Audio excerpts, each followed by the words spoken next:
not sure how so many of us can hold such opposing thoughts simultaneously.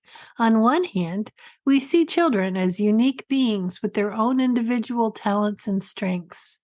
And on the other hand, we set up 12 years of measuring them against each other using the bell curve for their age group, as if the goal is to turn them into someone like everyone else, to actually standardize the children themselves. And if you're still in the deschooling phase, it's important to notice that the measuring of the children has nothing to do with their learning. Sometimes it's a tool to see how the system is doing. The kids are used as feedback because it's quantifiable, but the end result is all about comparison. And yet we've all read enough parenting books to know that comparing children is a bad thing. Maybe we've even been the victim of this kind of parenting ourselves. So when it comes to unschooling our kids, why do we continue to make comparisons between our children and other people's children? Like, my son isn't reading at the same level as other kids his age. Or her daughter is so into journaling and mine won't even pick up a pencil. Or their family is out exploring the community together while mine resists anything that involves leaving the house. Sound familiar? Actually, that list could go on and on. But lots of mainstream parenting advice lists the drawbacks for these kinds of comparisons. They say comparisons damage their self-esteem. Comparisons damage the parent-child relationship. Comparisons make your child resentful of your criticisms, or they make them resentful of the person you're comparing them to. Comparisons tell them that you think they're not good enough as is, or tell them that you wish they were different. And then your child starts to believe that they really aren't good enough, or they might carry those feelings with them for a long time.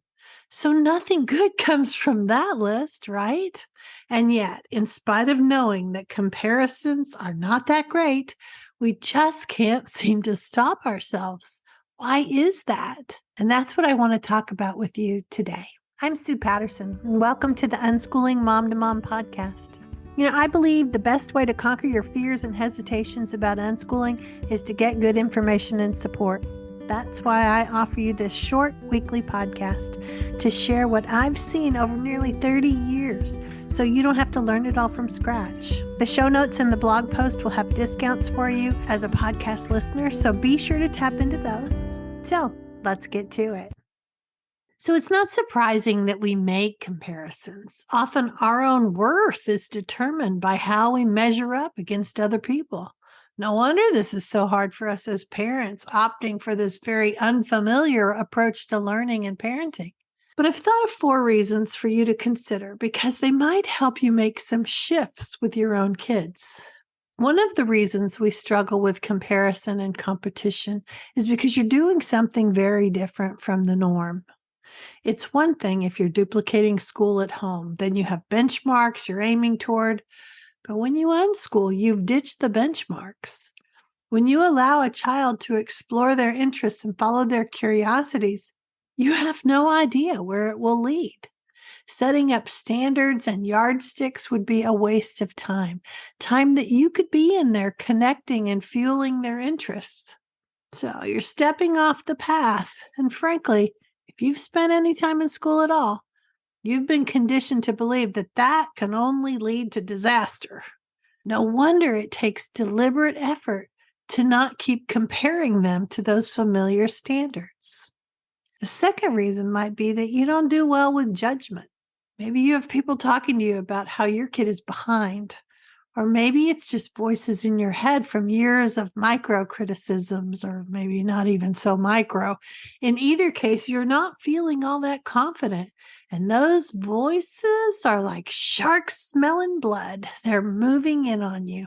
Even as one of the most well-intentioned parents, you can sometimes fall into the idea that your kids are a reflection of you and your parenting choices.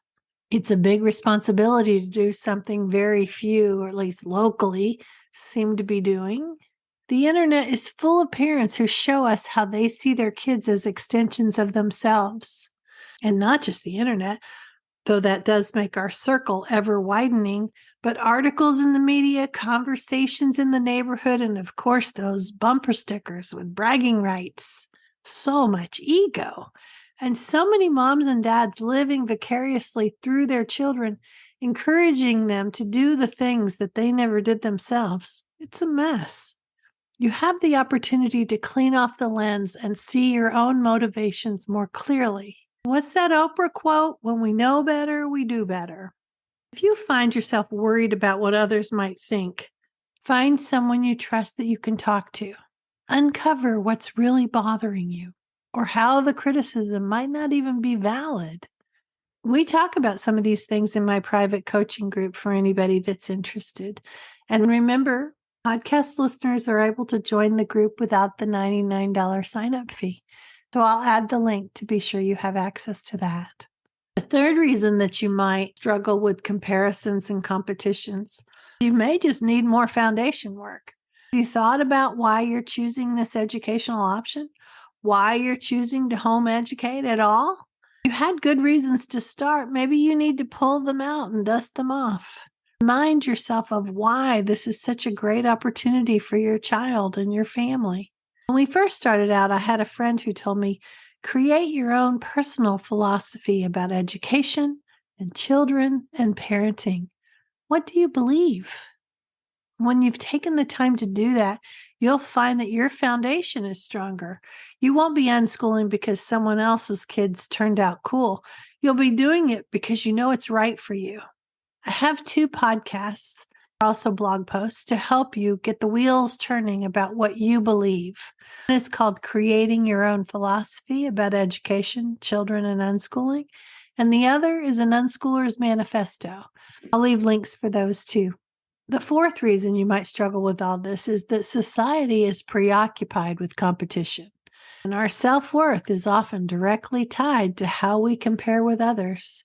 Sometimes parents will say the competition is inspiring to their child and helps them work harder or even keeps them from getting cocky. They believe there's such a thing as healthy competition and that it will build character or produce excellence. That's not what is actually happening. Competition often undermines cooperation, as kids are conditioned to believe that triumphing over someone else is what matters most.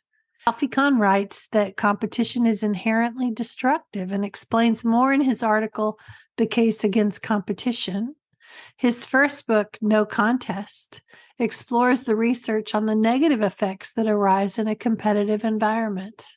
Our goal, or at least my goal as an unschooling parent, was to help my kids feel good in their own skin. I wanted them to know that they have gifts and strengths to offer the world that are completely separate and unrelated to what other people's gifts and strengths are. So, what are the takeaways here? Every child is different and develops at a different pace. Different doesn't equal wrong. No competition exists. There's no race to the top. Don't let your ego interfere in your relationship or your expectations of your children. Do whatever personal work you need to do to be the parent you want to be, the parent your child deserves. Focus on who your child actually is, not who you wish they were. The ripple effect will astound you. It's easy to get caught up in the hustle and bustle of raising a family, and then our parenting goes onto autopilot, and we do what's familiar. So bringing these thoughts back to the front of our minds reminds us of how we might want to make some changes. And talking about these ideas with others who are on the same path may help you continue on creating the best environment for your family. I'm Sue Patterson, and you've been listening to the Unschooling Mom to Mom podcast. You can follow Unschooling Mom to Mom on Instagram, Facebook, Pinterest, and even YouTube. If you haven't yet, go to Apple Podcasts, Spotify, or whatever your favorite listening platform is, and subscribe, rate, and review this podcast. Join me next week for another Unschooling Mom to Mom pep talk. Thank you for listening. Happy unschooling and enjoy your kids.